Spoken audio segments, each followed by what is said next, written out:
Have you ever walked away from a conversation feeling that although your words were heard, yet you did not feel fully understood?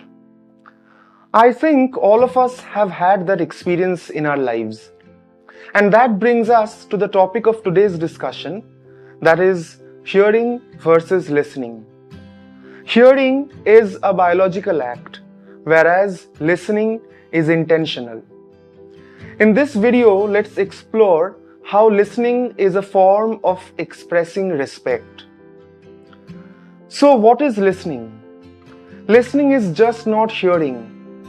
Listening is not waiting for your turn to reply. Listening is not silently rehearsing your lines so that you can say what you want to say.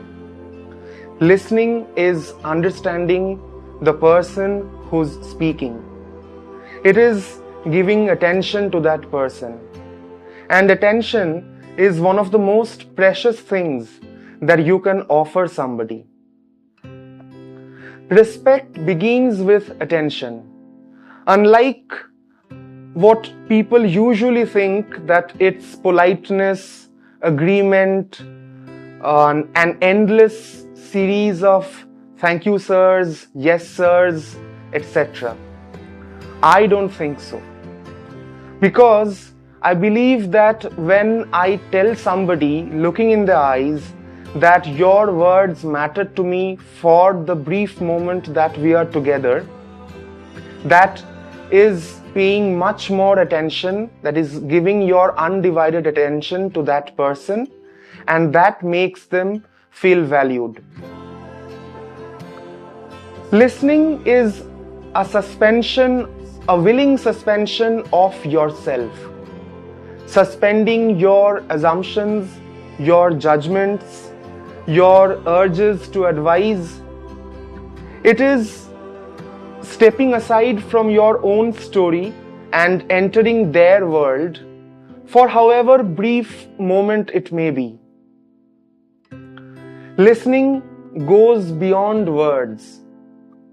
It is acutely observing the person who's speaking, observing their eyes, their foreheads, eyebrows, the tone and pace in which they're speaking, the pause, the silences they take, the smile, the body language.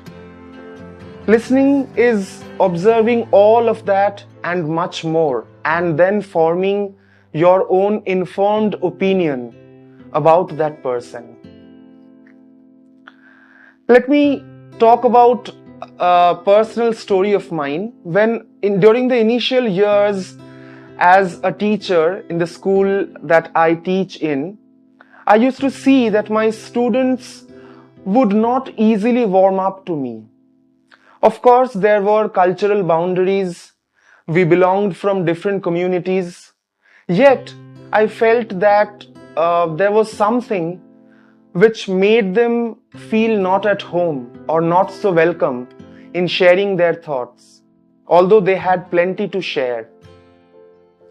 And then over the years, I started mixing with them, playing football in the evenings, hostel conversations at night, singing together, rehearsing for school annual program, visiting their homes in their villages.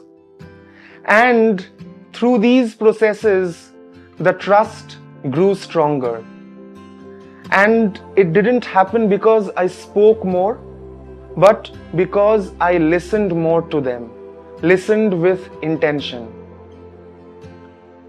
Listening made a lot of things better for me, like better understanding, better teaching, better decisions, better empathy. And I believe the same principle can be applied to leadership as well. A leader who listens is somebody who observes the fears, the frustrations, the motivations, the hidden thoughts in his people, in his team. And when understanding happens, management flows automatically. While you are listening, you also have the provision of changing perspectives from a subjective engagement to an objective reflective state.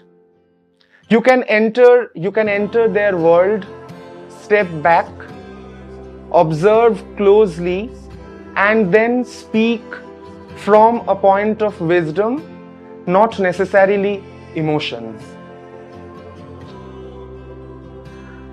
So now, every time before replying, I think of 3 questions.